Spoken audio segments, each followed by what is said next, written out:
Bem, colegas, após o nosso intervalo, vamos dar seguimento à nossa sessão de julgamento do período da manhã do dia 12 de julho de 2021 e vamos dar seguimento ao nosso julgamento julgando o item 3 da pauta do contribuinte Carlos Fernando Pereira dos Santos.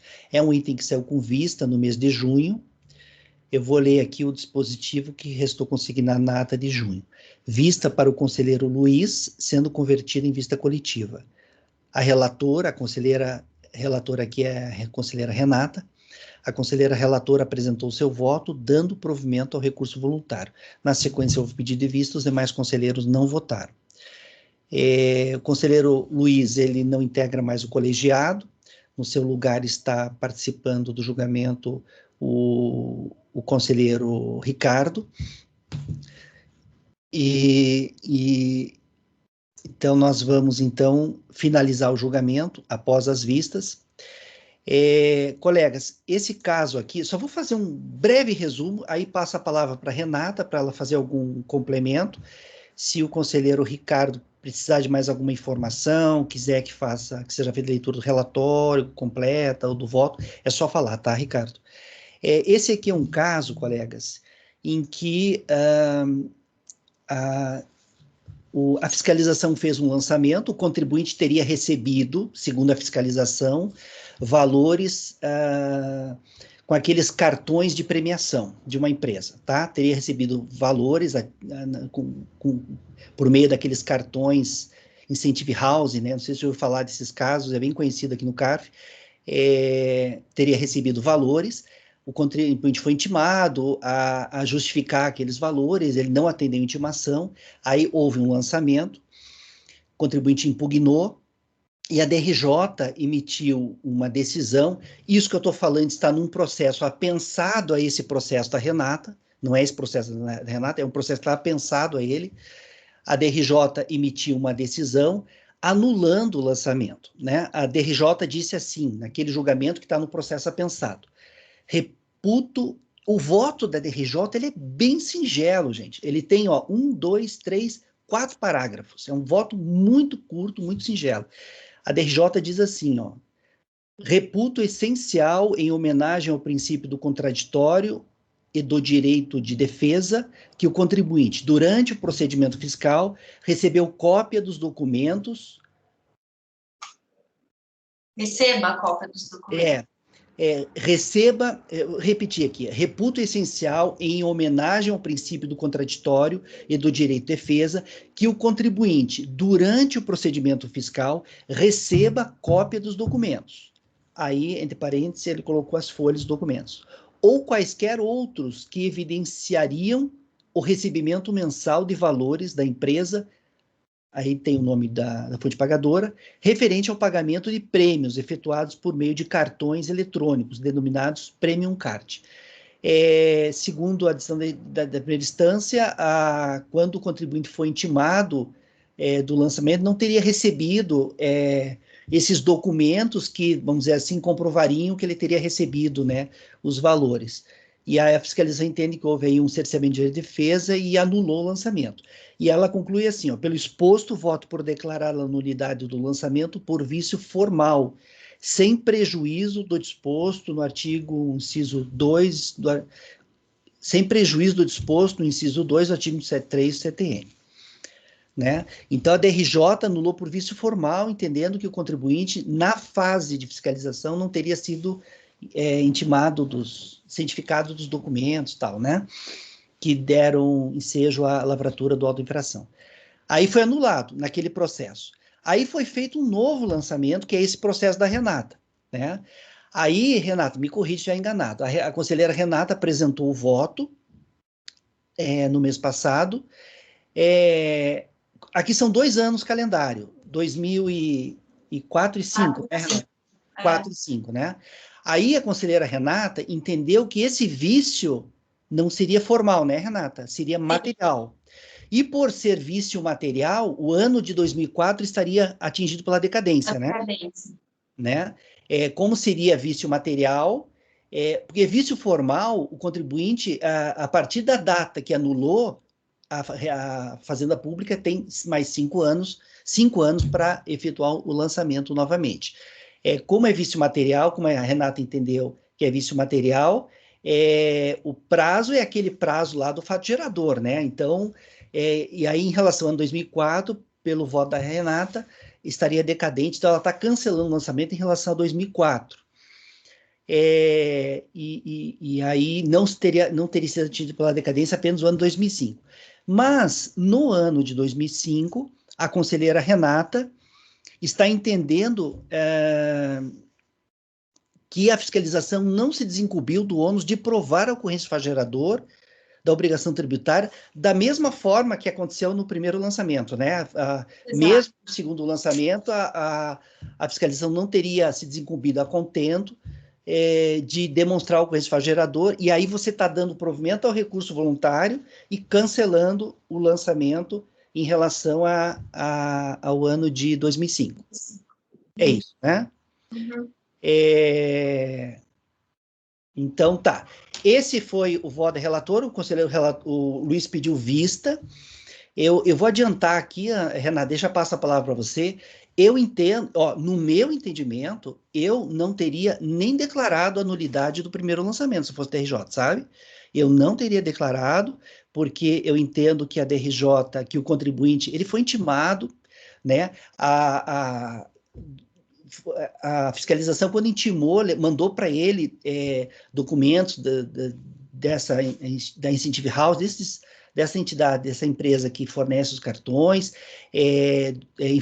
dados da fonte pagadora, mostrando que ele recebeu os valores, e ele foi chamado para esclarecer, o que é isso? Você recebeu isso? Não. E ele se omitiu, né? E aconteceu de novo aqui no novo lançamento. Ele foi intimado e não compareceu, não se justificou. Então, eu, se estivesse na DRJ, eu já não teria declarado a nulidade do lançamento por vício formal, né? E aqui também eu não estou vendo isso. Então, eu não reconheço, já adiantando, né? Eu não reconheço a nulidade, mas como a decisão da DRJ, e eu entendo outra coisa, eu entendo que aquela decisão que anulou o lançamento no outro processo transitou em julgado, tá? Eu entendo que transitou em julgado, é um outro processo, o contribuinte não recorreu da decisão que declarou a nulidade por vício formal, então, no processo apensado, que foi anulado lá o lançamento por vício formal, eu entendo que transitou em julgado, não cabe a nós agora reformarmos aquela decisão, e no novo processo, então, eu não reconheço o vício material, então eu não reconheço a decadência em relação ao ano 2004, e também entendo que aqui o contribuinte teve todas as informações necessárias para se defender, e ele não veio ao processo durante o procedimento fiscal, não compareceu durante o procedimento fiscal para fazer as suas justificativas, né? E agora ele vem alegar que não está comprovado que recebeu, né? Os valores. Então, eu já adianto, então, que vamos dizer assim, eu estou no lugar do Luiz, né? Porque o Luiz não está comparecendo, e eu vou fazer a formalização do DOC, então eu estou adiantando meu voto que eu vou, nesse caso aqui, negar provimento ao recurso voluntário.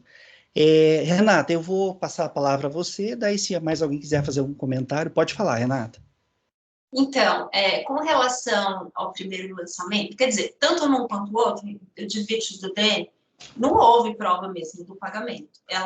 Ele simplesmente recebeu uma relação de pagamentos, uma relação fornecida pela Incentive House. O pagamento não foi, a fonte pagadora não é a Incentive House, é uma outra empresa que teria contratado a Incentive House para pagamento de preço. Então, junta lá um contrato, dizendo que seria o contrato entre a tal empresa e Incentive House, para tentar comprovar que aquele pagamento de fato era legítimo. Veio da empresa que até me esqueci o nome, estou tentando achar aqui no voto, a empresa que teria contratado a Incentive House. O contrato é uma folha, uma simples folha, que parece que até seria uma folha de rosto de um contrato, mas é uma folha, não tem cláusula, não tem assinatura, não tem nada, sequer se sabe. Então, a fiscalização, provavelmente porque não tinha tempo hábil, deveria ter ido atrás da fonte pagadora efetiva para comprovar se aquele pagamento existiu e qual a razão dele. E ela não fez isso. Ela mandou uma lista, olha, eu tenho essa lista aqui fornecida pela Incentive House, você consta dessa lista como beneficiário desses pagamentos, portanto, você me esclarece e me comprova esses pagamentos. Ela fala isso para o contribuinte no relatório da fiscalização. Neste caso e no caso seguinte. Então, tal como a DRJ reconheceu no primeiro lançamento, ela falou, ele precisaria ter recebido os documentos que comprovam que o pagamento foi feito. Afinal de contas, ele está sendo... está havendo um lançamento contra ele, certo, de tributo, e ele não recebeu. Portanto, em homenagem ao contraditório e ampla defesa, esse lançamento é nulo. Aí entra o ponto da nulidade material. É pacífico, inclusive na Câmara Superior, que nulidade formal são dados mínimos. É um nome que foi digitado errado, são coisas desse tipo, não coisas que influenciam em ampla defesa nem na constituição do crédito tributário. E foi exatamente o que aconteceu aqui, tanto que esse foi o motivo que ensejou a anulação do primeiro lançamento. Então, aqui eu já te disse nesse ponto e reconheço ali um vício material. Por conta disso, tem a decadência do primeiro período.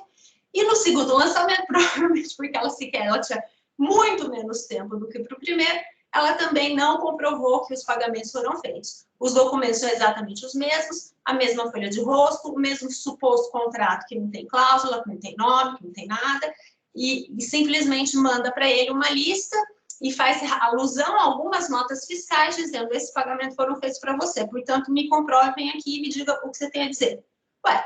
Outra coisa, ele não é obrigado a participar do contraditório.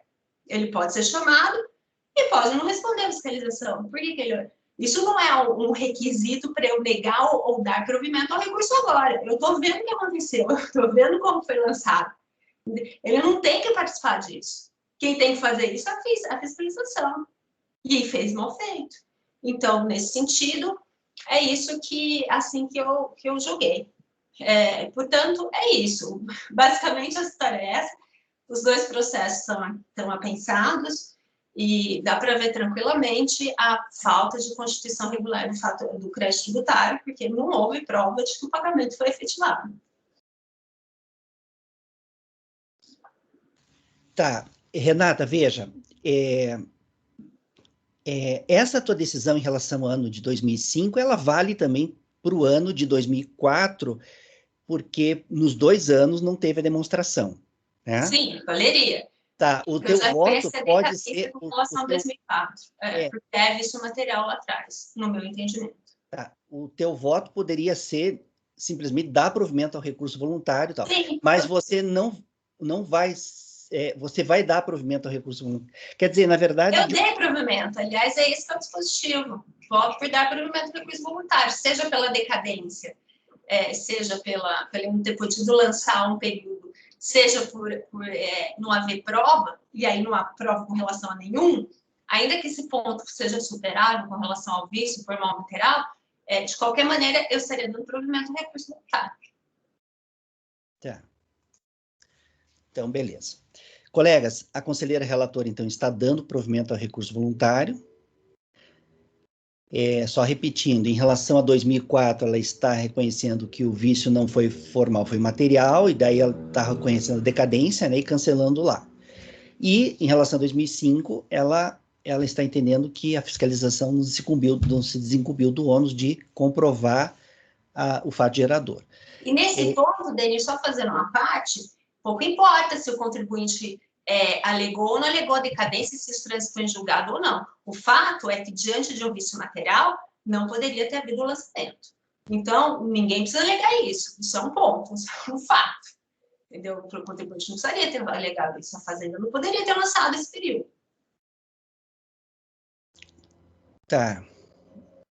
E a questão de que transitou em julgado lá, para você, é superada pelo fato... Sim, porque, assim, ela não precisaria ter chegado para a Fazenda e falou se o vício é material, se o vício é formal. Diante de um vício material, tal como eu reconheço, isso impede a ação da Fazenda Pública no lançamento. Tá. Isso então, é um fato posto, ninguém precisa alegar.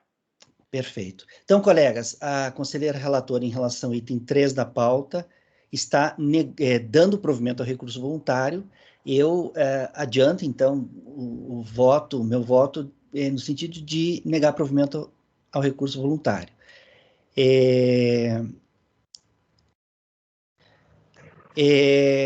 Ricardo, você gostaria de algum esclarecimento a mais? Está em condições de votar? Condições de votar, doutor Dene, eu acompanhei o raciocínio. Então vamos lá, vou seguir na ordem agora dos votos. Francisco, como você vota? Eu vou acompanhar a divergência, negar provimento. Vou fazer só uma consideração em relação a essa questão da decadência de ordem, matéria de ordem pública. A turma, ela tem um entendimento, ela é dividida. Eu me recordo que já houve situações onde, não sei se o recurso era intempestivo, e aí parcela da turma acompanhou, entendeu que era matéria de ordem pública e julgou a matéria, né? Mas eu acho que eu divergi, o Dene também acho que divergiu. Então, em relação a essa primeira parte da decadência, eu penso igual o Dene também, não entendo que não seria o caso. Em relação ao mérito em si, houve um MPF de diligência, a Incentive House foi intimada, apresentou os documentos, o contribuinte recebeu a relação com o nome dele relacionado para ele se manifestar, ele não se manifestou. E mais, há um documento que eu não vi manifestação sobre ele, na folha 39 a 49 da fonte pagadora lá da Itabira, que está nesse processo... A Itabira, isso mesmo, a Itabira Agroindustrial. Esse processo, o que está pensado, 2008-33. Então, há lá um demonstrativo de cálculo de multa e juros isolados pela não retenção de imposto de renda sobre rendimentos pagos. Aí está na folha 39 a 49. Isso está no processo, o contribuinte tem acesso. Então, veja bem, a fonte pagadora foi autuada por não reter e o nome dele está lá. Então, eu entendo que ele não houve o cesseamento de defesa e, por isso, eu acompanho o entendimento dele de negar provimento ao recurso. Ok. Gregório, como você vota? Relatora. Relatora. Márcio, como você vota? Com a divergência. Rafael? Relatora, presidente. Ricardo? Bem, na verdade, se eu entendi, a divergência foi aberta por doutor Francisco, né? Isso, exato. Certo. Então, eu acompanho a divergência. Eu adiantei o meu voto, né, porque mas é isso aí. Eu também acompanho a divergência, tá? Vou acompanhar a divergência. Então, aqui nós tivemos um empate, né, colegas? Desculpa, Ana, você não votou ainda. Perdão. Ana, como você vota? A relatora. Desculpa, Ana, perdão. Mil perdões. Então, tá, colegas. Você quer falar mais alguma coisa, Ana? Não, só isso? Não? Então, tá. Colegas,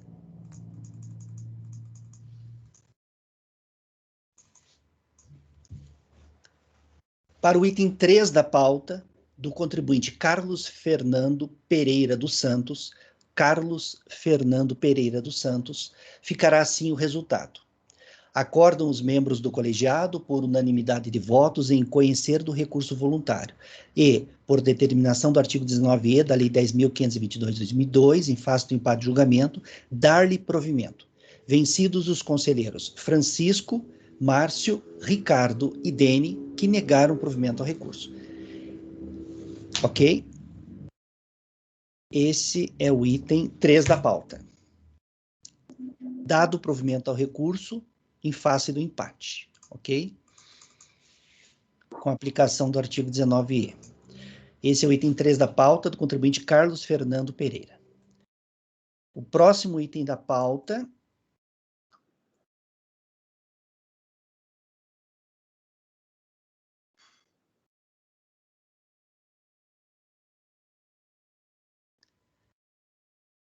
é o item 5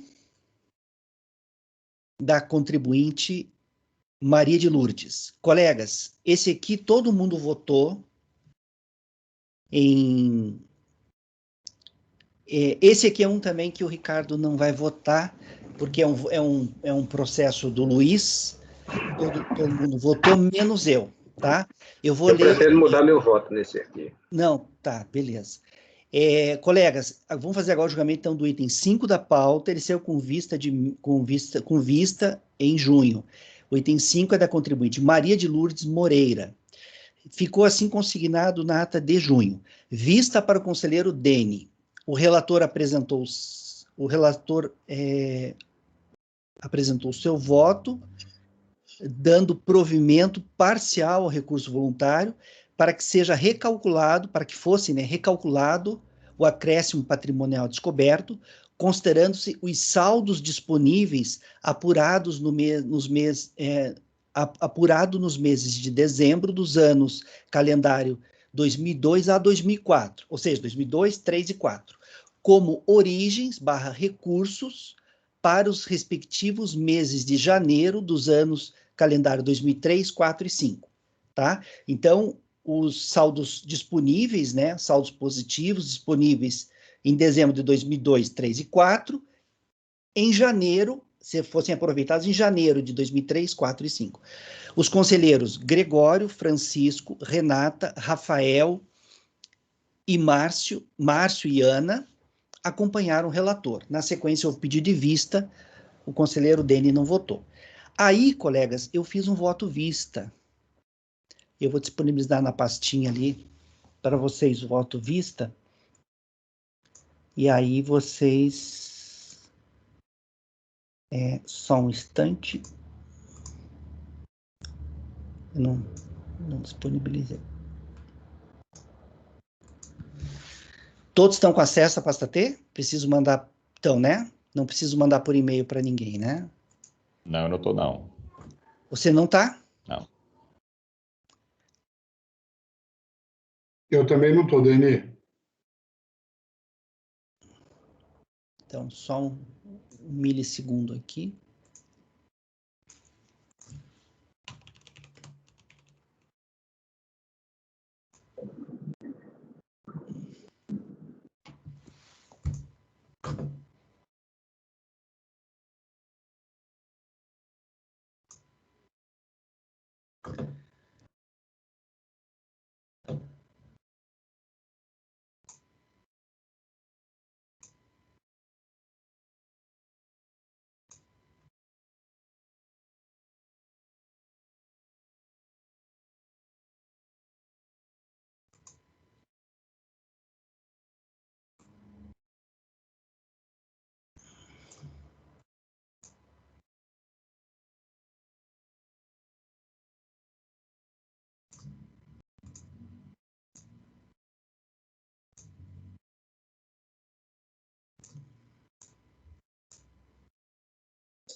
Só os dois, só o Gregório e o Rafael que estão sem acesso?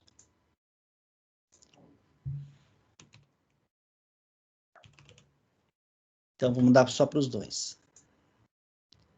Já mandei lá, Gregório e Rafael.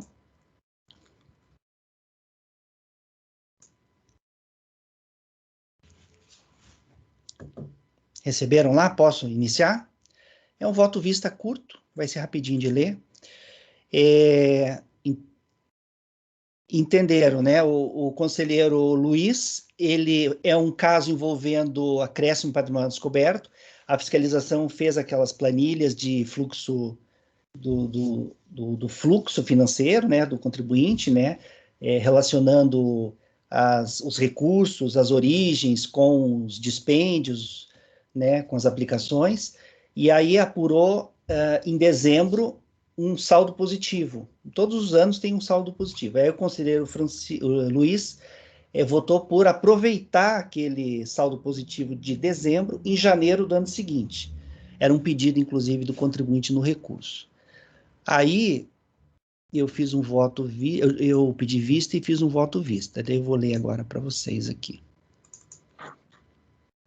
Se por acaso a decisão do Luiz for mantida, esse voto vista eu vou incluir como declaração de voto no acórdão. Vamos lá, voto vista. Com a máxima vênia, divirjo do ilustre relator quanto ao recálculo do acréscimo patrimonial descoberto, considerando-se os saldos disponíveis apurados nos meses de dezembro dos anos calendário 2002 a 2004, como origens / recursos para os respectivos meses de janeiro dos anos calendário 2003, 4 e 5. Aí eu digo, de fato, a fiscalização apurou nas planilhas de fluxo de caixa de folhas 849 a 851, os seguintes saldos positivos no mês de dezembro dos anos calendário de 2002, 3 e 4. Aí eu relaciono ali os valores.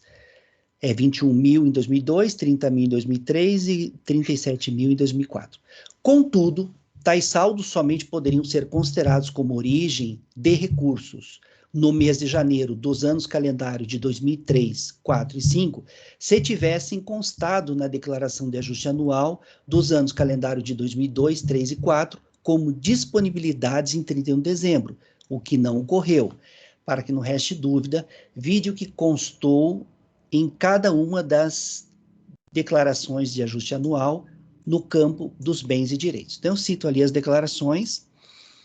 A contribuinte realmente não informou disponibilidades em 31 de dezembro no campo dos bens, direito. Disponibilidades, colegas, são dinheiro em espécie, valores em conta corrente, empréstimos, né? Ela não informou essas disponibilidades. Quando o acórdão for formalizado, se esse meu voto aqui, a hora que ele entrar no acórdão, eu vou suprimir essas telas da declaração de rendimentos, tá? Eu vou deixar só indicados os números de páginas. Eu trouxe aqui para vocês só para vocês poderem ver ali os valores, né? Então, eu trago ali o espelho, ali a imagem do campo da declaração de bens e direitos das 3 declarações, 2002, 3 e 4, tá? Mostrando que realmente a contribuinte não declarou disponibilidades, aquelas principalmente disponibilidades apuradas pela fiscalização no fluxo. Ademais, mesmo que os saldos positivos em questão tivessem sido declarados, estariam sujeitos à comprovação da sua existência, o que também não ocorreu. Né? A contribuinte pede que aquilo que foi considerado pela fiscalização nos fluxos, nas planilhas, seja considerado, mas ela nem vem aos autos provar que aquilo existia, né?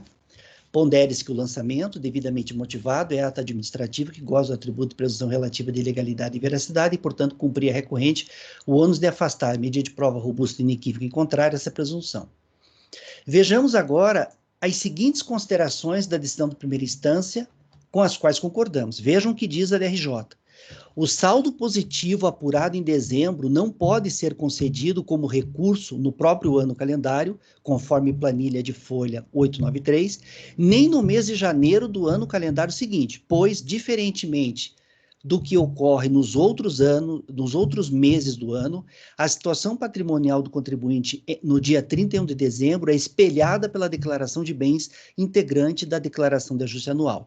Assim, se o fluxo financeiro efetuado pela autoridade fiscal para fins de análise da evolução patrimonial restarem recursos nos meses de janeiro a novembro, devem eles, por ausência de previsão legal para declaração de bens mensal, ser considerados no início do mês posterior, como origem de recurso. Ou seja, o que sobra em janeiro pode ser aproveitado em fevereiro, de fevereiro em março, março em abril, ok? Já no caso do mês de dezembro, considerando-se como origem de recursos para o ano posterior, os saldos constantes da declaração de bens, por presunção de veracidade das informações nela prestadas.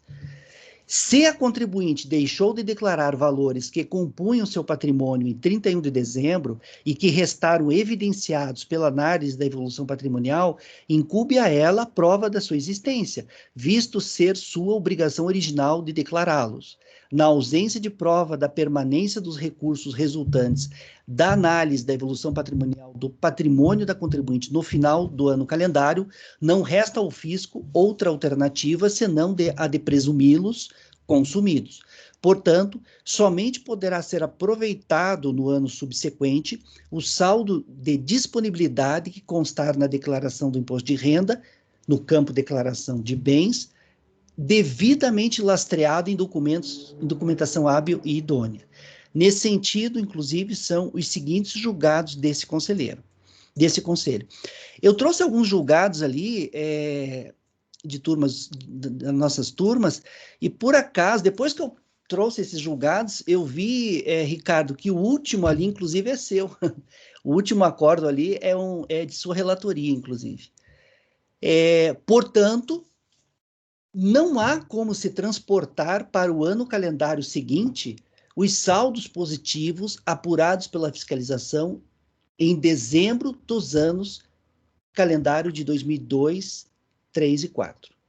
não há como se transportar para o ano calendário seguinte os saldos positivos apurados pela fiscalização em dezembro dos anos calendários 2002, 2003 e 2004. Então, a fiscalização até apurou no fluxo, né? Sobrou um dinheirinho lá em dezembro, mas como não tem, ela não declarou e como não tem, ela não fez nenhuma prova de que tinha aquele valor, a presunção é de que foi consumido, ela consumiu aquele valor, né? Ela não trouxe prova de vendido. Então, diante desse quadro, tá? Eu divirjo do relator. Eu voto no sentido de divergir do relator. E nego o provimento ao recurso voluntário. O Francisco já tinha até se manifestado. Você gostaria de fazer algum comentário, Francisco?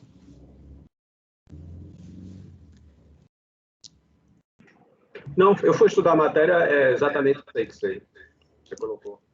Tá, você vai então mudar o voto e... Vou acompanhar a divergência. E negar provimento ao recurso voluntário. Alguém mais gostaria de alterar o voto? Todo mundo mantém o voto? Todo mundo mantém o voto? Só o Francisco que altera? Sim. Então tá.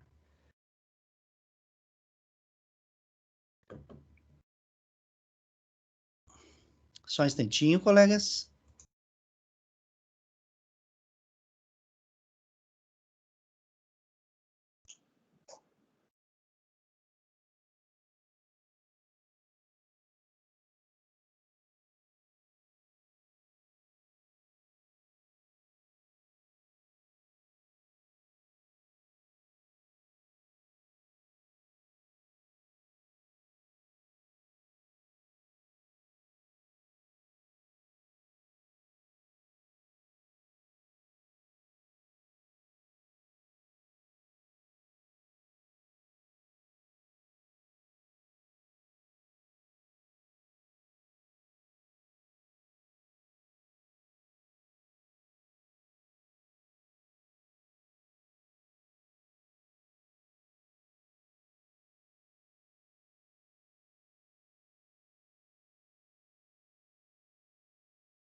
Ok, colegas. Então, para o item 5 da pauta, ficará assim o resultado. Item 5, da contribuinte Maria de Lourdes Moreira.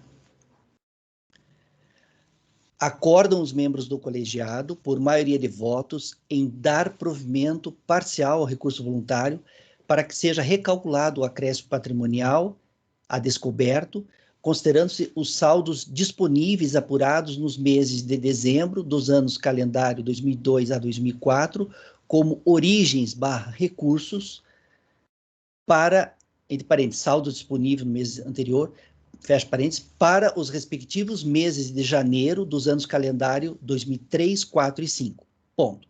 Vencidos os conselheiros Francisco e Dene, que negaram provimento ao recurso voluntário. Manifestou intenção de apresentar declaração de voto.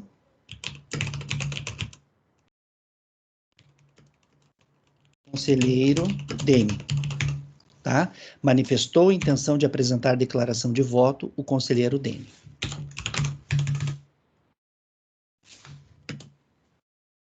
Essa é a decisão para o item 5 da pauta. O próximo item agora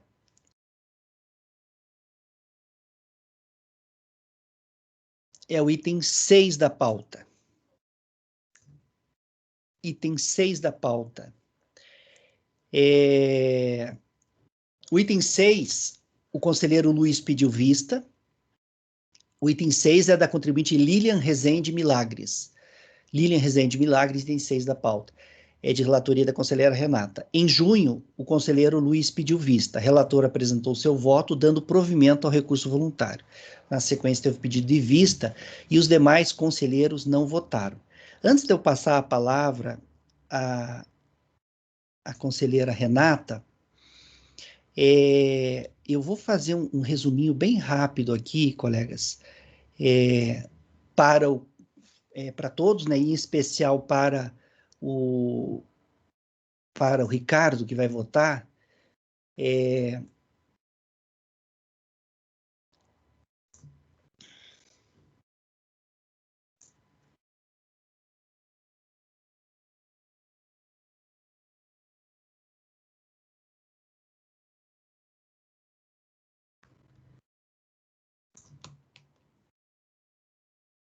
Só um pouquinho, colegas. Vou colocar um arquivo.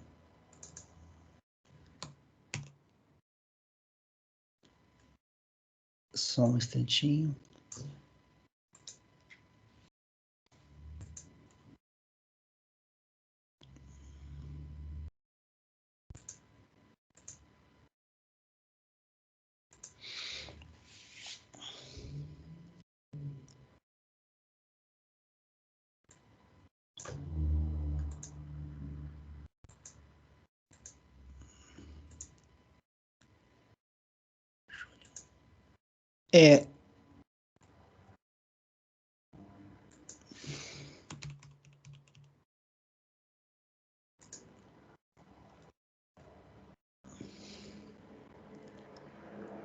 Só um pouquinho, está indo para a pasta T, só um pouquinho.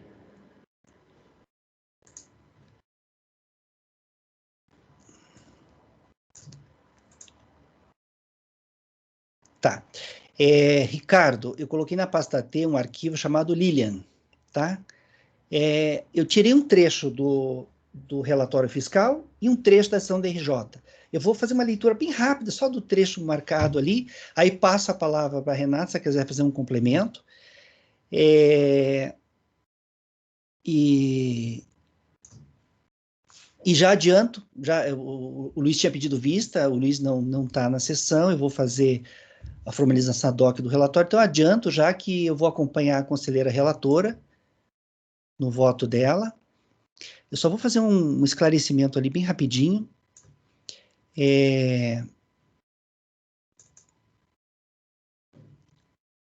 Pegou ali, né? Isso aqui é o seguinte, essa contribuinte, ela é uma distribuidora da Herbalife, tá? Distribuidora da Herbalife. E ela fez dedução a título de livro caixa na declaração de imposto de renda, várias despesas, e a fiscalização, ela consignou assim no relatório fiscal. Ó. Eu marquei em vermelho ali que eu vou ler. Quanto ao livro caixa, os distribuidores podem deduzir como custos despesas com. Daí a fiscalização relaciona várias despesas que podem ser deduzidas pela fiscalização a título de livro caixa. Aí diz assim, tendo em vista tal situação, a contribuinte foi intimada através do termo de intimação número 2 a apresentar duas coisas. Registro no Conselho Regional de Representantes Comerciais, tá? A fiscalização entendeu o seguinte, como ela é uma distribuidora de produtos da Herbalife, ela é uma representante comercial, ela deveria estar registrada nesse Conselho Regional de Representantes Comerciais. Então, apresentar a confirmação de que estava registrada e também apresentar o contrato firmado entre a contribuinte e a Herbalife, tá? Aí diz assim a fiscalização, este termo teve ciência no dia 18 de maio de 2010. Decorrido o prazo, não houve nenhuma manifestação do contribuinte quanto ao registro no Conselho Regional de Representantes Comerciais. O contrato apresentado com a Herbalife foi assinado em 2000. Então, a contribuinte, dos 2 documentos solicitados, ela apresentou o contrato, mas não apresentou o registro no Conselho Regional, tá? Então, foi esse o motivo do lançamento, não apresentar o registro no Conselho. Aí olha o que a DRJ diz, eu só vou ler a parte grifada. A DRJ disse assim, ó, o presente auto, inclusive no primeiro parágrafo, a DRJ delimita o motivo determinante do lançamento, no primeiro parágrafo. O presente auto de infração refere-se à dedução indevida de despesas de livro caixa, no montante total declarado de 327 mil, por não haver o sujeito passivo apresentado à fiscalização seu registro no Conselho Regional de Representantes Comerciais.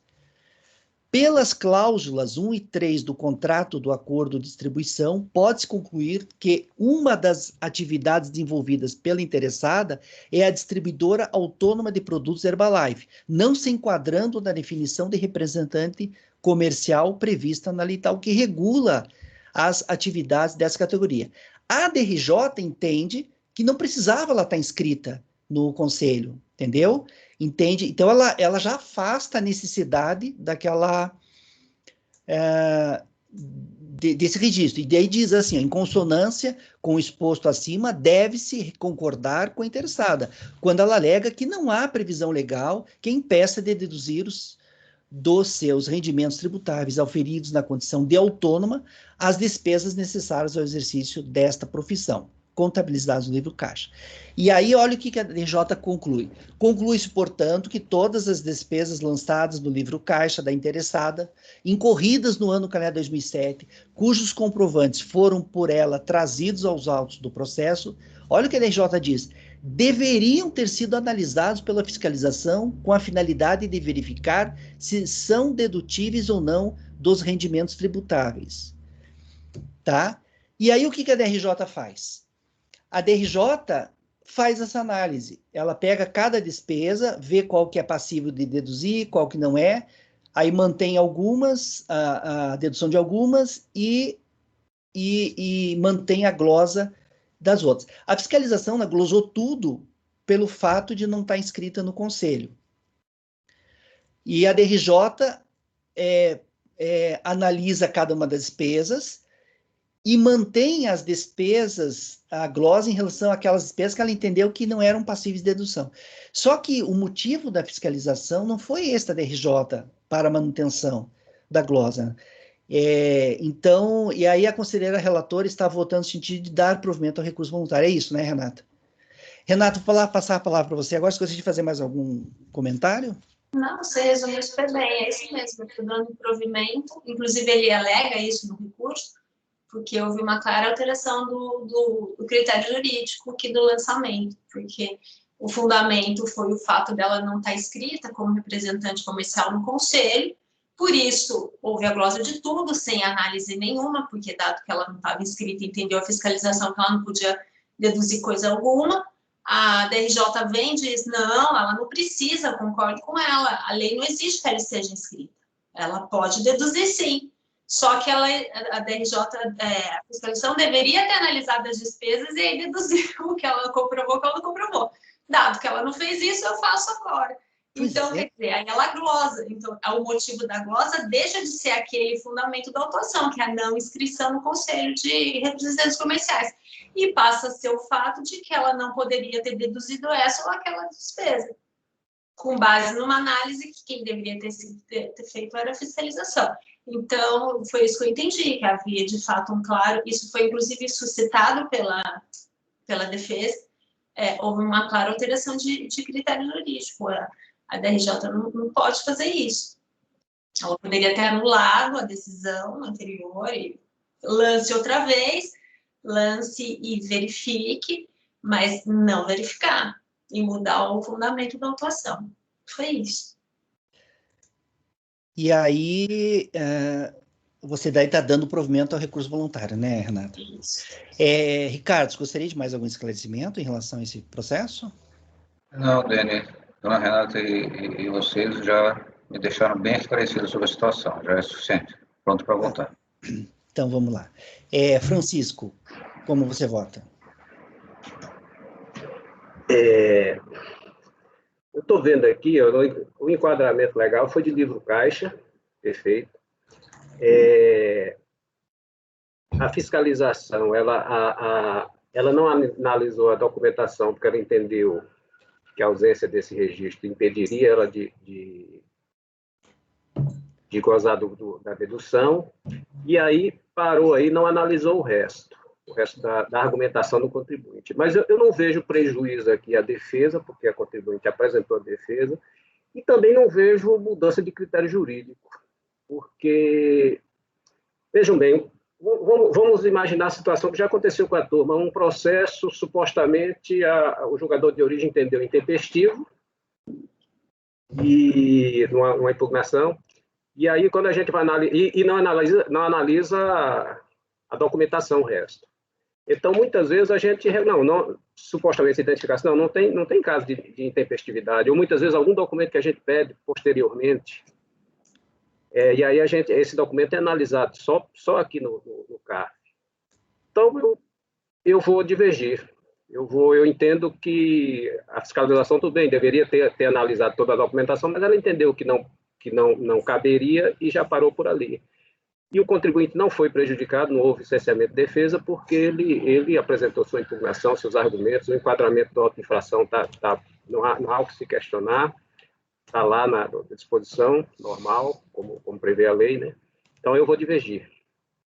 Posso só fazer uma observação, Fran? Então, mas a questão aqui não é cerceamento de defesa, a questão é alteração do critério jurídico. O fundamento do lançamento foi um. A DRJ veio e alterou, ela não pode fazer isso. Ela não pode fazer isso. O fundamento é outro. Ela pode não ter alterado a lei, mas o fundamento pelo qual ela negou provimento ao recurso, deu provimento parcial, é outro. Ela mudou, ela não poderia fazer isso. Como nós também não podemos fazer quando chega a nós. É um entendimento, né? Eu acho que há espaço. Agora, no meu ponto de vista, a fiscalização, ela intimou, ela só não avançou porque parou nisso aí, mas e a glosa foi em função de não cumprir os requisitos legais. Então, isso daí eu acho, do meu ponto de vista, eu não vejo que está muito claro um cerceamento, uma mudança de critério jurídico. Né? Mas é entendimento. Né? Bom, entendimento. Não, com certeza.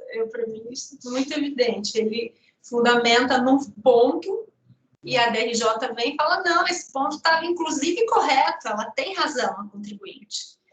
Só que, por outro motivo, eu vou glosar uma parte. Então, quer dizer, é uma clara alteração de fundamento. É um entendimento, mas eu só estou tentando, assim, colocar com a minha pseudo-formação de engenheiro como se eu fosse matemática. Uma coisa é uma coisa, outra coisa é outra coisa. Mas é só o meu entendimento que não porque se a fiscalização tivesse superado essa questão do registro, ela teria analisado esses documentos. Né? Ela teria analisado e possivelmente, né? Ela não chegou nesse ponto. Por isso que eu entendo que não houve isso aí, estava lá o pacote. Ela só não chegou nisso daí porque ela foi barrada aqui no entendimento dela. Exato, no fundamento que ela elegeu para lançar.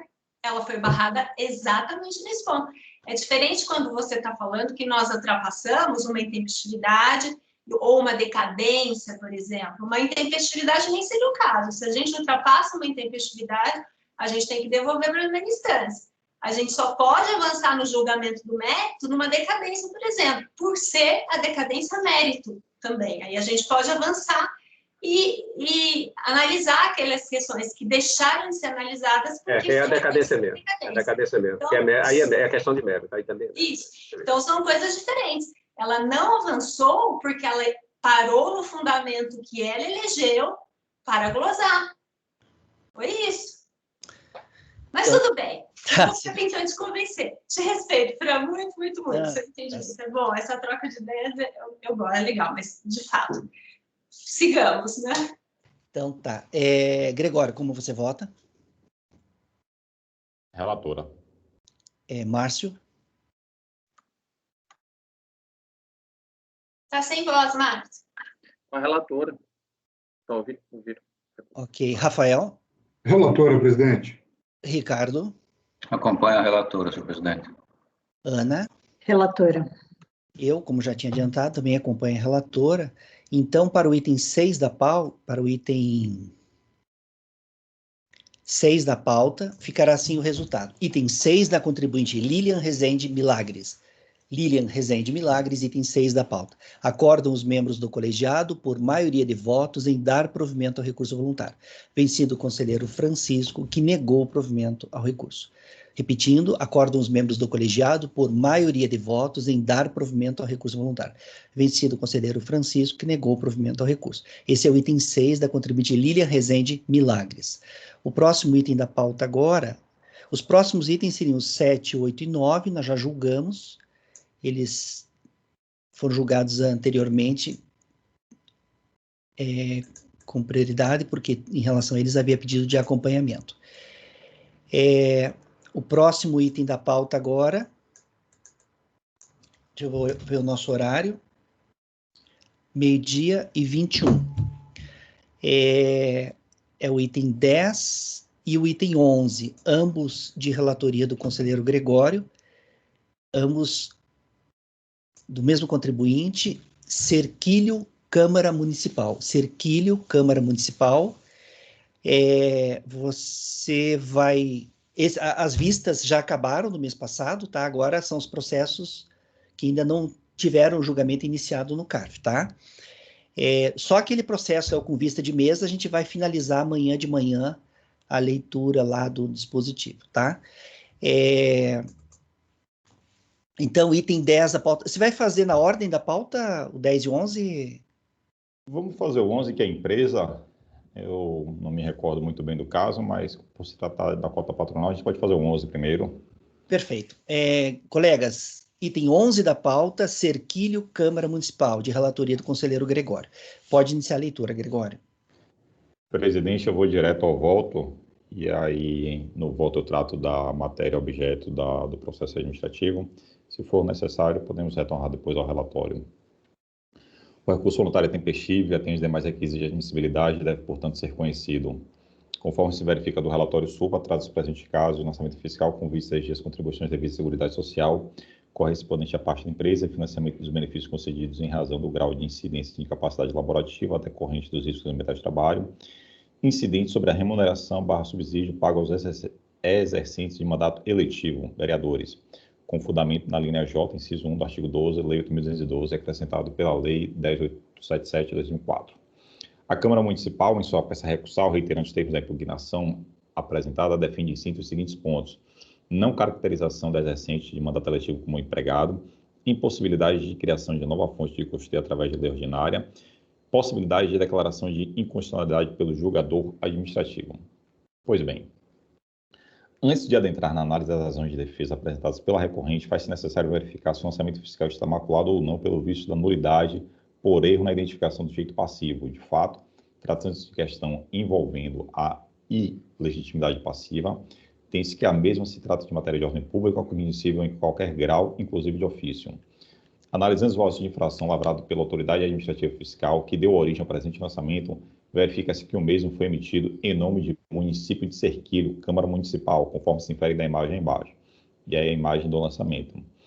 Registre-se ainda pela sua importância que o CNPJ e o endereço do contribuinte consignados no lançamento fiscal em destaque são da Câmara Municipal de Cerquilho, conforme se infere do comprovante de inscrição e situação cadastral abaixo reproduzido, e aí o cartão CNPJ. Nos termos do artigo 340 e 639 da INSRP 3 de 2005, vigente à época do lançamento fiscal e análise, tem-se que aí os dispositivos legais citados. Conforme se infere dos dispositivos normativos em destaque, resta claro e evidente que, tratando-se de autuação fiscal com vistas de débitos previdenciários devidos pela Câmara Municipal, o documento de constituição do crédito tributário deveria ter sido emitido em nome do município, com identificação, inclusive no relatório fiscal, do dirigente em respectivo período de gestão. Ocorre que, no caso em análise, apesar do auto de infração ter sido emitido em nome do município de Cerquilho, dígito Câmara Municipal, foram informados o CNPJ e o endereço da Câmara Municipal e não do município de Cerquilho, conforme determinava a legislação de registro da matéria vigente à época do lançamento fiscal. Diante desse conflito de informações existente no documento de constituição do crédito tributário, indaga-se qual foi a pessoa jurídica autuada, o município de Cerquilho, conforme determina a legislação, ou a Câmara Municipal daquela municipalidade. Registre pela sua importância que, lavrado o auto de infração, o mesmo foi encaminhado para a ciência da Câmara Municipal, quando, em verdade, deveria ter sido direcionado para o município de Cerquilho, mais especificamente para a prefeitura do referido município, com a identificação do seu dirigente e respectivo período de gestão.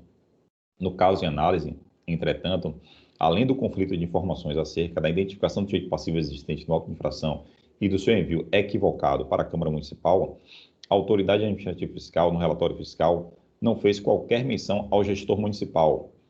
O vício que macula o auto de infração afigura-se deveras evidente que, percebendo o erro inicialmente cometido, a DRJ, sem aprofundar o exame da matéria em análise, por meio do expediente de páginas 117 a 119, expressamente destacou que não constam no lançamento fiscal a identificação do representante legal, prefeitura municipal, e se a mesma foi cientificada da lavratura do auto de infração. Isso foi uma constatação da DRJ. E não parou por aí o órgão julgador de primeira instância. De fato, destacou ainda que estava comprovada nos autos, naquela oportunidade, apenas a ciência da Câmara Municipal, a qual era facultativa, de acordo com a normatização vigente. Ou seja, deveria intimar a Prefeitura e facultado também a intimação da Câmara Municipal, se fosse o caso. Assim foi que, com vista a sanar o vício identificado no lançamento fiscal, a DRJ destacou que deveria ser encaminhada cópia da constituição do auto de infração, já contemplando a nova manifestação fiscal para a Prefeitura Municipal, com abertura do prazo de 30 dias para interposição de defesa, bem como envio de cópia de nova manifestação fiscal para a Câmara Municipal, para, querendo, pronunciar-se apenas quanto às novas informações apresentadas pela autoridade fiscal. Ora, tratando-se de vício consistente em erro na identificação do sujeito passivo, sorte não assiste ao lançamento fiscal, cabendo apenas o reconhecimento de sua nulidade. Sobre o tema, socorro-me aos escórios do conselheiro Rodrigo Monteiro Loureiro, objeto do acordo 2201.007.673, abaixo transcrito. O erro na identificação do sujeito passivo é tão evidente no caso em análise que, apesar de a DRJ expressamente ter destacado que a Prefeitura Municipal deveria ser cientificada, sendo facultativa a ciência da Câmara Municipal, a intimação com a ciência do resultado da decisão de primeira instância foi emitida e direcionada apenas em nome desta. Ou seja, apesar dessa constatação da DRJ, quando do julgamento por aquele órgão julgador, a ciência dessa decisão foi encaminhada novamente apenas para a Câmara e não para a Prefeitura. Então, a conclusão é, ante o exposto, voto no sentido de conhecer e dar provimento ao recurso voluntário para, de ofício, anular o lançamento fiscal por vício material em face de erro na identificação do sujeito passivo. É como eu voto, presidente.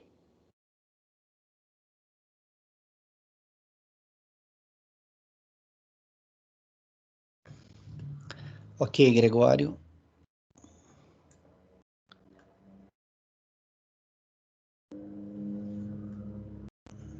O contribuinte não alegou isso no recurso. Erro na identificação do sujeito passivo. Não.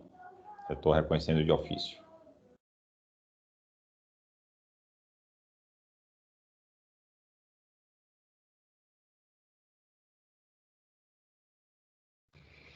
Tá. Colegas, em relação ao item 10 da pauta,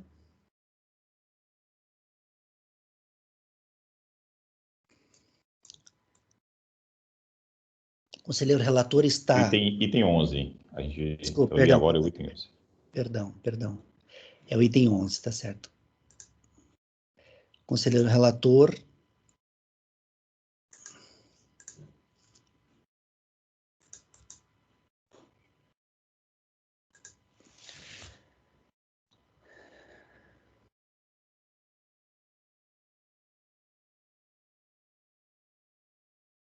O computador aqui está lento.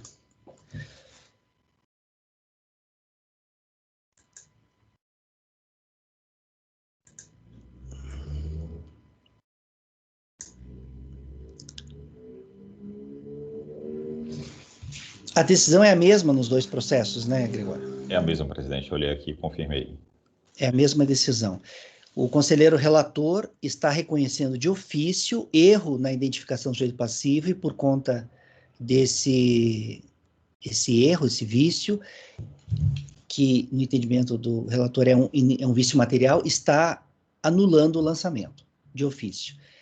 Esse é o item 11 da pauta. Então, o conselheiro relator está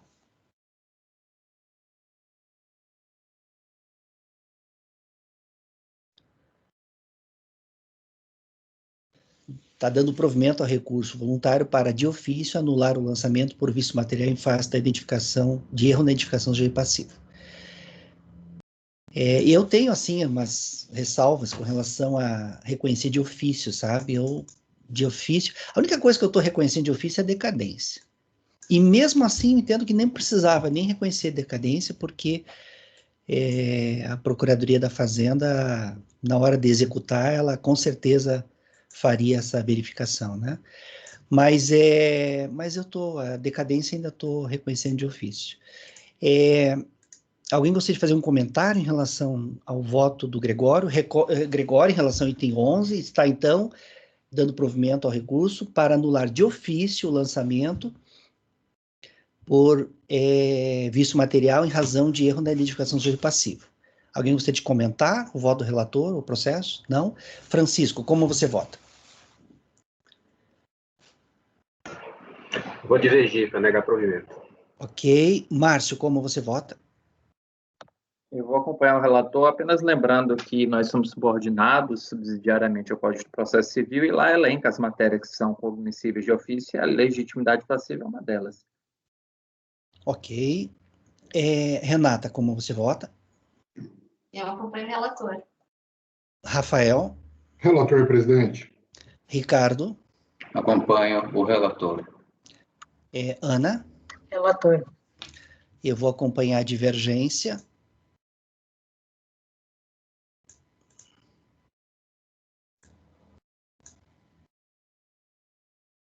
Só um instantinho.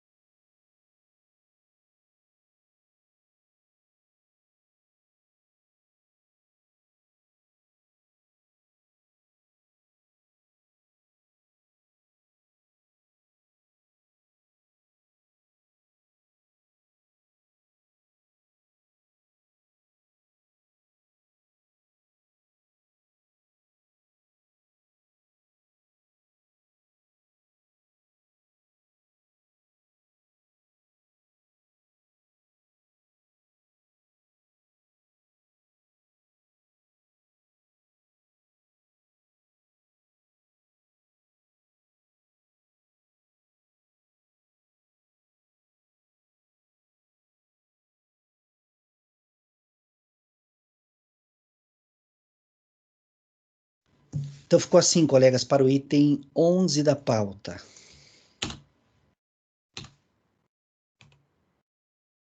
Item 11.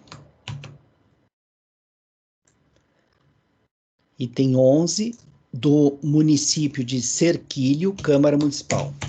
Ficou assim o resultado. Acordam os membros do colegiado, por maioria de votos, em dar provimento ao recurso voluntário para, de ofício, anular o lançamento fiscal por vício material em face de erro na identificação do sujeito passivo. Vencidos os conselheiros Francisco e Dene, que não reconheceram a nulidade do lançamento. Essa decisão é a mesma para o outro, né?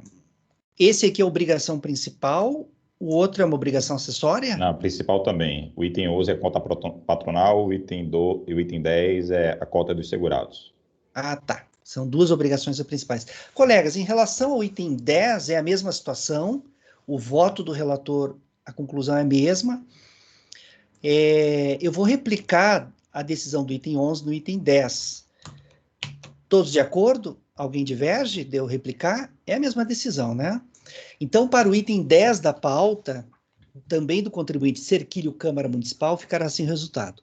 Acordam os membros do colegiado, por maioria de votos, em dar provimento ao recurso voluntário para, de ofício, anular o lançamento fiscal por vício material, em face de erro na identificação do sujeito passivo. vencidos os conselheiros Francisco e Dene, que não reconheceram a nulidade do lançamento.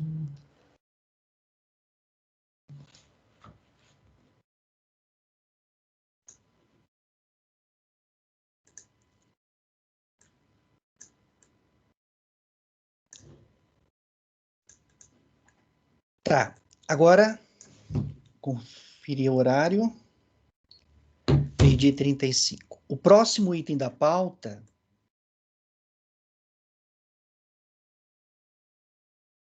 é de relatoria da conselheira Ana, a recorrente é MS Guayume, segurança monitorada. Esses são os itens 12 e 13. A gente consegue fazer nesse tempo, Ana?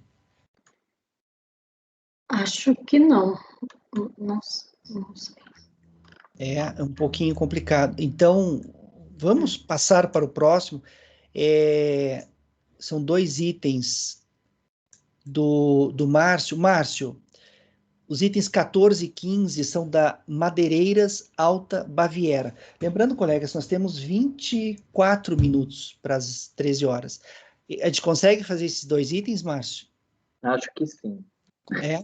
Você vai fazer na ordem da pauta? São os mesmos processos, basicamente a mesma decisão, só muda o tipo de contribuição. Vai fazer na ordem, começar pelo 14? Não, eu só vou fazer um mata os 2. Então pode ser pelo 14, né? Uhum. Então tá. Colegas, item 14 da pauta, nós vamos pular os 2 itens anteriores, porque segundo a conselheira Ana, em princípio não vai dar tempo de fazer nesse curto espaço de tempo, então vamos fazer os itens 14 e 15. Item 14 da contribuinte Madeiras Alta Baviera Limitada. Madeiras Alta Baviera Limitada, item 14. Pode iniciar a leitura, Márcio. Então, para vocês no e-mail. É um auto de infração lavrado em face ao contribuinte, referente à patronal e SAT-RAD. Trata-se de uma verificação. Alguém está com o microfone aberto.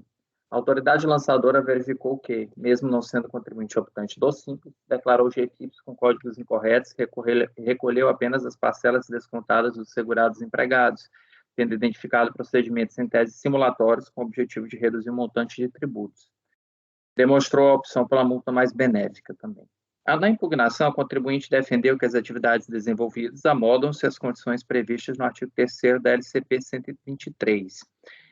Apontou violações ao princípio da legalidade, ampla defesa, pela ausência de ciência do primeiro ato de ofício e da hora da lavratura, requereu anulação do lançamento devido a essas falhas procedimentais, aqui está falhas procedimentais, ou quando não, reconhecimento da condição como empresa enquadrada não simples. No acórdão de primeira instância, não houve identificação de qualquer vício e houve a verificação de que a empresa não é optante do Simples, tampouco era em períodos anteriores, e que as declarações de imposto de renda da pessoa jurídica foram entregues com a opção do lucro presumido, fato este não questionado. No recurso voluntário, ele defendeu novamente que as atividades amoldam-se à condição de microempresa, que deveria ser aplicado o princípio da primazia da realidade. Direto ao voto agora. O artigo 146 da Constituição delega à legislação complementar a competência para dispor a respeito do tratamento diferenciado favorecido para as micro e empresas de pequeno porte, inclusive regimes especiais ou simplificados, no caso do imposto previsto no 552, das contribuições previstas no 951, etc. A Lei Complementar 123/2006 é a norma que, obedecendo o comando do texto constitucional, regulamentou o tratamento diferente favorecido das microempresas, votar diferenciado, empresas de pequeno porte, tendo vigorado quanto a esta matéria a partir de 1º de julho de 2007. A opção, nos termos do artigo 16, caput e parágrafo 2º, a opção pelo Simples deve obedecer à forma estabelecida em ato do comitê gestor e ser realizada no mês de janeiro até o seu último dia útil. À época dos fatos geradores apurados, quem dispunha sobre a opção pelo regime simplificado era esta resolução citada, cujo artigo 7º dispunha da forma de opção via internet a ser realizada pelo contribuinte, obedecendo os requisitos enumerados nos dispositivos subsequentes. Com base nessa opção, a autoridade tributária poderá deferir o enquadramento, desde que, atendidos os critérios da norma complementar e não havendo nenhuma circunstância que vede o ingresso no regime simplificado. Em caso de indeferimento, A fim de honrar o direito à defesa, o contribuinte pode impugnar o ato dentro das regras do processo administrativo. Entretanto, está apontado no relatório e no acórdão que o contribuinte não manifestou a opção pelo regime simplificado, tendo inclusive apresentado suas DIPJs no lucro presumido. Por ser o Simples Nacional um regime diferenciado, cujo acesso está condicionado ao atendimento de requisitos formais e materiais, caberia ao contribuinte a prova de que realizou a opção de inclusão em tempo hábil, de que houve provimento favorável no modo disciplinado da legislação complementar. Como não houve apresentação dessa forma, entendo correto o lançamento. Só lembrando, eu trouxe aqui uma tela ilustrativa de que o contribuinte ele nunca foi, né? Ele nunca se enquadrou no Simples. Você pode ver até que em períodos anteriores. Essa tela eu vou tirar na hora, ou eu posso até deixar e reformular o texto em torno dela também. Mas é como voto. Foi um lançamento apenas caracterizado pela não inclusão, pelo não pedido de inclusão no Simples Nacional.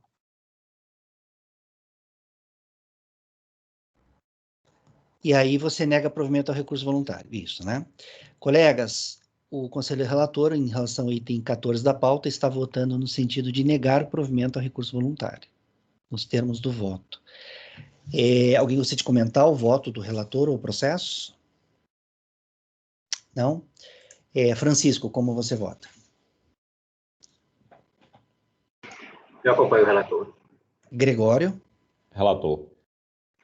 Renata? Acompanho o relator. Rafael? Relator. Ricardo? Acompanho. Ana? Relator. Eu também acompanho o relator. Então, para o item 14 da pauta, da contribuinte Madeiras Alta Baviera Limitada, ficará assim o resultado. Acordam os membros do colegiado por unanimidade de votos em negar provimento ao recurso voluntário. Repetindo, item 14, Madeiras Alta Baviera Limitada, IPP, acordam os membros do colegiado por unanimidade de votos em negar provimento ao recurso voluntário. O próximo item é o item 15, da mesma contribuinte. Você havia dito que a adição é a mesma, né, Márcio? Mesma situação?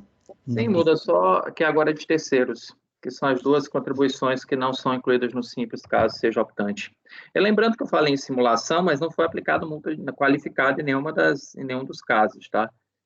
Só a transcrição, mas não foi aplicado nada. Só apenas para recordar. Então, um é de patronal e SAT-RAT, o outro é de terceiros, são duas espécimes de contribuições previdenciárias que não estão incluídas dentro da apuração do Simples Nacional.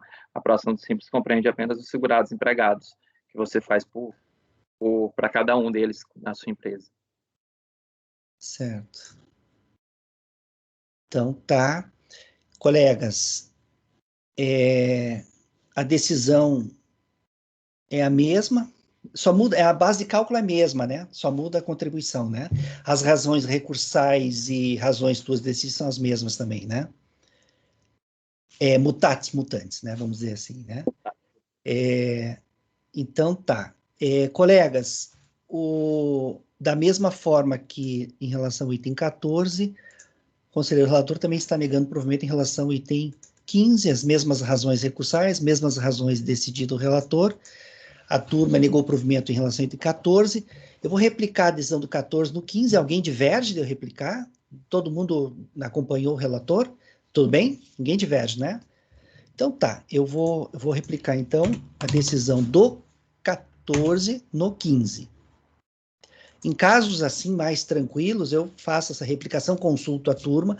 Quando são vários processos nas empresas e cada um tem uma peculiaridade, eu faço a coleta individual dos votos para evitar. Mas aqui é tranquilo, mesma base de cálculo, mesmas razões, tanto da defesa quanto do relator. Então para o item 14, aliás, para o item 15 da pauta, também ficará assim o resultado. Item 15 da contribuinte Madeiras Alta Baviera Limitada, IPP. Acordam os membros do colegiado por unanimidade de votos em negar provimento ao recurso voluntário. Repetindo, item 15, Madeiras Alta Baviera Limitada, IPP, acorda os membros do colegiado por unanimidade de votos em negar provimento ao recurso voluntário. Olha, ainda temos 16 minutos. Renata, o próximo seria seu, município de Candeias. A gente consegue fazer? Esse não, mas acho que o 17, que é meu também, acho que dá. Colegas, então vamos fazer o 17, da contribuinte Unimed, Araruama Cooperativa de Trabalho Médico. Unimed Araruama Cooperativa de Trabalho Médico. Item 17 de relatoria da conselheira Renata. Pode iniciar a leitura, Renata. Eu vou direto para o voto, aí qualquer coisa a gente retorna para o relatório, tá? Porque eu faço um mini relatório aqui no voto. Então, o recurso é tempestivo e Desculpe, doutora Renata. Oi? Eu não encontrei na pasta T, eu estou enganado. Eu não pus ainda? Nossa, gente. Ou eu aqui, é que eu encontrei os votos das pessoas físicas que a senhora fez hoje. Ai, não me chama de senhora. Desculpe. Você. Eu vou colocar, perdão. Ô, Rê, para nós você mandou no grupo do WhatsApp para baixar, que a gente não está sendo a pasta. Acho que é por isso que o Ricardo não recebeu. Eu estou me sentindo excluído, assim, né? Não, é que como o pessoal não estava tendo acesso, então desculpe. Eu que peço desculpa. De jeito algum, peraí, deixa eu colocar aqui. Daí eu já pego também, porque eu tô indo na pasta T e não achei também.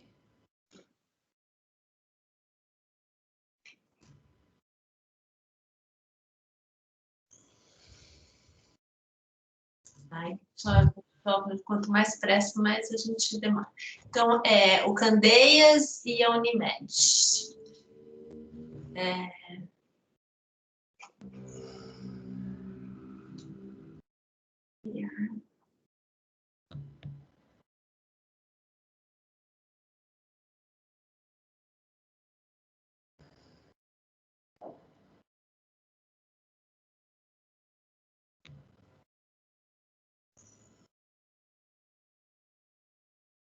Tá colando, gente. Perdão.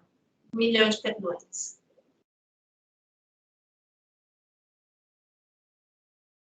Já disponível. Já tá? Ok. Pode iniciar, então, Renata, a leitura. Então, tá. Então, o recurso é tempestivo e preenche os demais requisitos formal de admissibilidade, razão pela qual deve ser conhecido.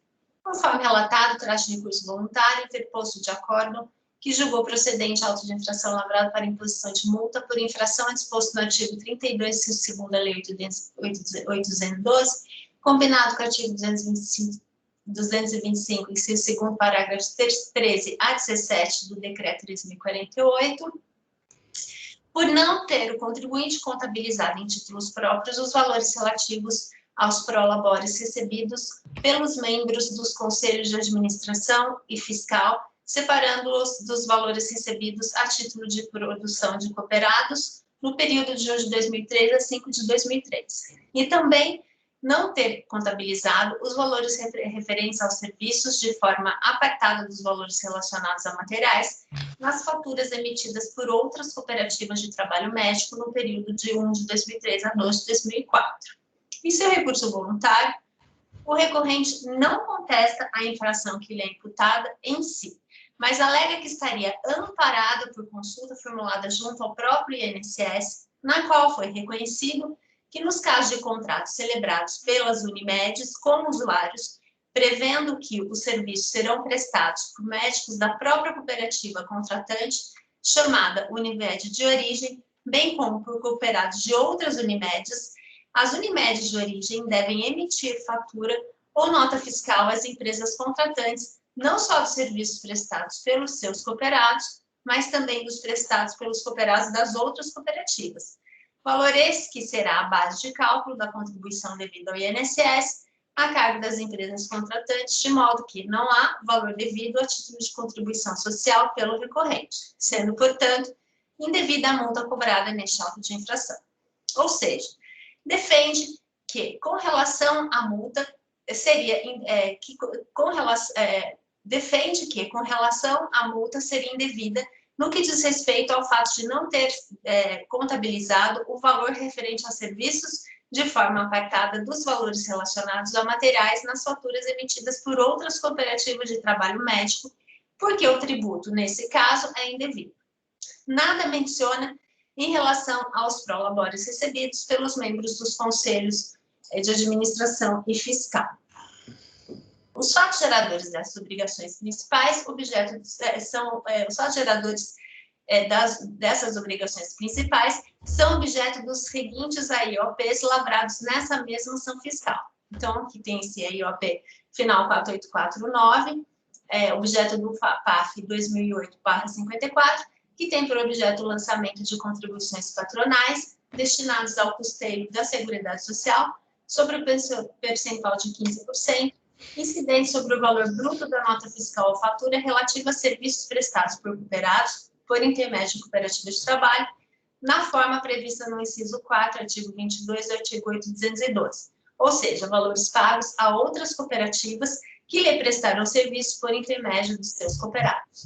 E o EIOP, final 481-4, que tem por objeto, dentre outras coisas, o lançamento de contribuições incidentes sobre o pagamentos efetuados a cooperados que exercem funções de direção nos conselhos de administração e fiscal. No primeiro caso, o recurso voluntário apresentado pelo contribuinte naquele outro processo foi julgado procedente em face da declaração de inconstitucionalidade do artigo 22, inciso 4 da Lei 8.202 de 91, por decisão unânime do plenário do Supremo Tribunal Federal no julgamento da repercussão geral número 595-838 de São Paulo. No segundo caso, a impugnação apresentada pelo recorrente foi julgada procedente em parte apenas para reconhecer a decadência de parte do lançamento. No entanto, no mérito propriamente dito, o crédito tributário foi mantido, reconhecendo-se como devidas as contribuições patronais incidentes sobre os prolabores pagos aos cooperados que exerçam funções de direção nos cargos de Conselho de Administração Fiscal, nos termos do artigo 22, inciso 3º, combinado com o 14, parágrafo único da Lei 8.202 de 91. Embora dessa decisão o ora recorrente tenha interposto recurso, posteriormente ele desistiu do recurso interposto, de modo que a decisão de primeira instância se tornou definitiva. A obrigação instrumental descumprida pelo contribuinte está descrita no artigo 32, inciso 2º, da Lei 812, nos seguintes termos. A empresa é também obrigada a lançar mensalmente, em títulos próprios de sua contabilidade, de forma discriminada, os fatos geradores de todas as contribuições, o montante das quantias descontadas, as contribuições da empresa e os totais recolhidos. Da leitura do mencionado dispositivo, extrai-se que basta que um fato gerador não seja adequadamente lançado para que a infração reste caracterizada. Desse modo, embora o auto de infração apontado na linha A acima não tenha subsistido, o crédito tributário constituído por meio do auto de infração apontado na linha B remanecendo assim também a obrigação instrumental aqui discutida. Diante do exposto, pode negar provimento do recurso voluntário. Ok, Renata. Colegas, em relação ao item 17 da pauta, a conselheira relatora está votando no sentido de negar provimento ao recurso voluntário. O item 17, acho que eu não cheguei a falar o nome da contribuinte por inteiro, né? É Unimed Araruama Cooperativa de Trabalho Médico. Unimed Araruama Cooperativa de Trabalho Médico. Item 17. A conselheira relatora está votando no sentido de negar provimento ao recurso voluntário. Alguém gostaria de comentar o voto da relatora ou o processo? Não? Francisco, como você vota? Eu acompanho. Gregório? Relatora. Márcio? Eu acompanho a relatora. Rafael? Relatora, presidente. Ricardo?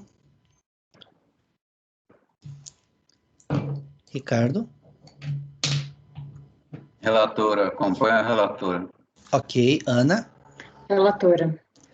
Eu também acompanho a relatora. Então, para o item 17 da pauta, ficará assim o resultado. Item 17 da contribuinte Unimed Araruama, a Cooperativa de Trabalho Médico.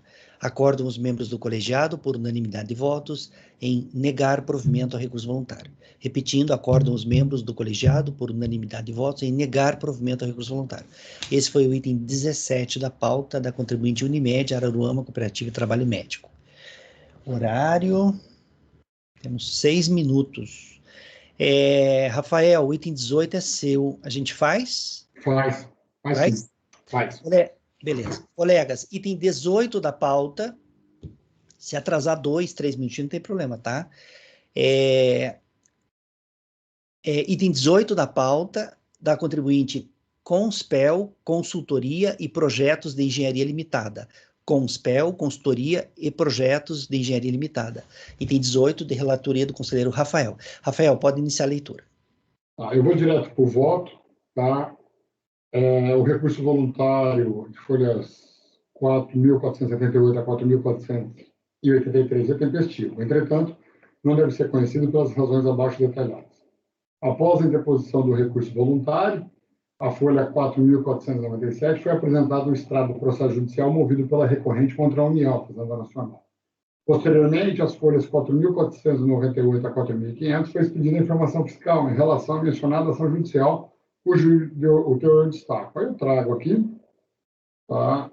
Ato contínuo, a própria recorrente manifestou-se nesses autos no sentido de apresentar a decisão judicial com trânsito julgado e expressa a desistência do recurso voluntário para o cumprimento daquela sentença, folhas 4.503 a 4.535.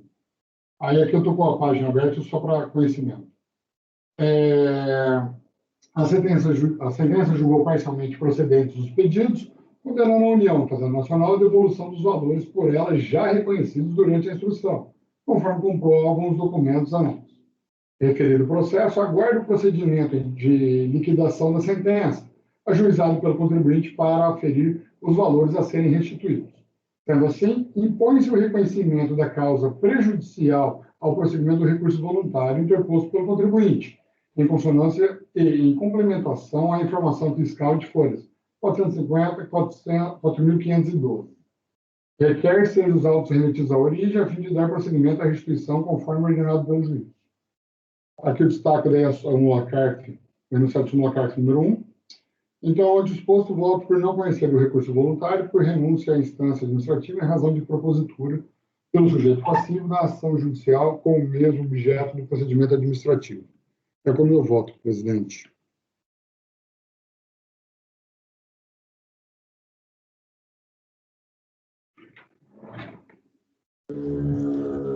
Ok, colegas, o conselheiro relator não está conhecendo o recurso em relação ao item 18 da pauta, em razão de propositura pelo sujeito passivo de ação judicial com o mesmo objeto do processo administrativo. Alguém gostaria de comentar o voto do relator ou processo?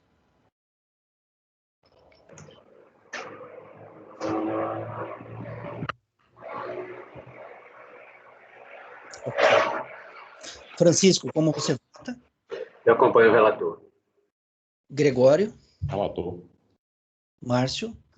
Relator. Renata?